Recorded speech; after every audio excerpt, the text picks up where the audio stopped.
Araw ng laro kay Soto at Kushigaya Alphas, makakalaban ang team ng Kawasaki Brave Thunders at naging maganda ang laro ni Kai laban sa team ng Kawasaki noon na kung saan mas matangkad pa nga noon ang frontcourt ng Kawasaki at mas solid ang kanilang lineup kumpara ngayon. Nahihirapan nga rin ang Kawasaki Brave Thunders ngayong season na ito ng Japan B1 B-League at parehas sila ng record o standings ng Kushigaya Alphas. Mas matangkad at mas solid naman ang frontcourt ng Kushigaya Alphas, isa sa kanilang magiging advantage sa game ngayong araw. Narito ang magandang laro ni Kai noon laban sa team ng Kawasaki Brave Thunders at sa play na ito isang fast break play. Yung 7-3 pa ang naunang nakatakbo papunta sa ring, isang two-handed slam ang nagawa. Dito naman kitang-kita na hindi madepensahan ng kalaban itong si Kai Soto. Merong attempt na i-block itong si Kai pero hindi na nga rin itinuloy pa. Inside play naman nakapwesto si Kai sa loob ng paint malapit sa ring kaya mataas na yung chance na pumasok ang tira ni Kai kapag ganito nga siya kalapit sa basket. Isa ito sa magiging advantage na naman ng Kushigaya Alphas ang height at skills ni Tim Suarez at Kai Soto sa loob ng paint. Isang magandang alley-oop play ang pinakita ni Kai sa eksenang ito. Nakita na naman niya na merong open lane kaya lumapit ito sa basket. Sakto naman ang pasa ng kanyang kakampi. Isang magandang alley-oop play ang naging resulta ng opensa ni Kai Soto. Isang floater ang binitawan ni Kai sa play na ito. Libre ang tira kaya naman pumasok at maganda rin ang mga soft touches ni Kai kapag malapit at nakapwesto ito malapit sa basket. Isang halimaw na two-handed slam na naman ang nagawa ni Kai sa play na ito. Nagpapakita na hirap ang depensa ng Kawasaki sa loob ng paint at lalo silang mahihirapan ngayon dahil hindi ganoon kalaki at kalakas ang kanilang frontcourt. Mas matindi ang mga bigs ng Kushigaya Alphas.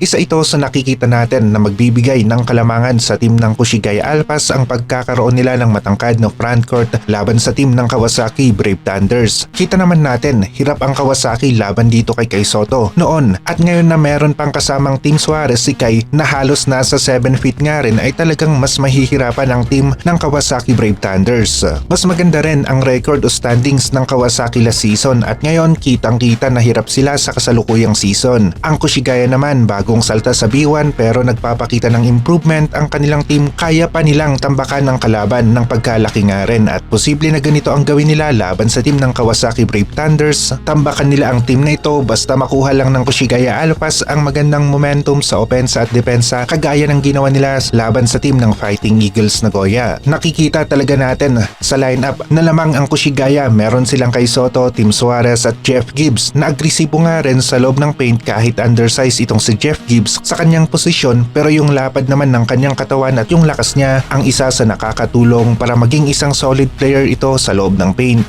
Para sa akin, makukuha ng Kushigaya Alphas ang panalo ngayong araw, lalong-lalo na kung tatambakan nila kaagad ang Kawasaki Brave Thunders dahil may kakayahan ang Kushigaya na gawin ito buong persa kaagad ang kanilang gagamitin sa first quarter pa lamang ng laro at kontrolin nila ang takbo ng laro. Lamangan nila ng pagkalaki ang Kawasaki Brave Thunders kagaya ng ginawa nila laban sa team ng Fighting Eagles Nagoya. Posible rin naman na manalo ang Kawasaki kapag bumalik na naman ang kahinaan ng Kushigaya Alphas at ito ay ang turnovers. Magandang laro ang mapapanood natin. Kushigaya angat ng konti sa team matchup pero hindi nangangahulugan na sure win na sila. Posible pa rin na ma-upset ng Kawasaki na kung saan mas maliit ang kanilang lineup.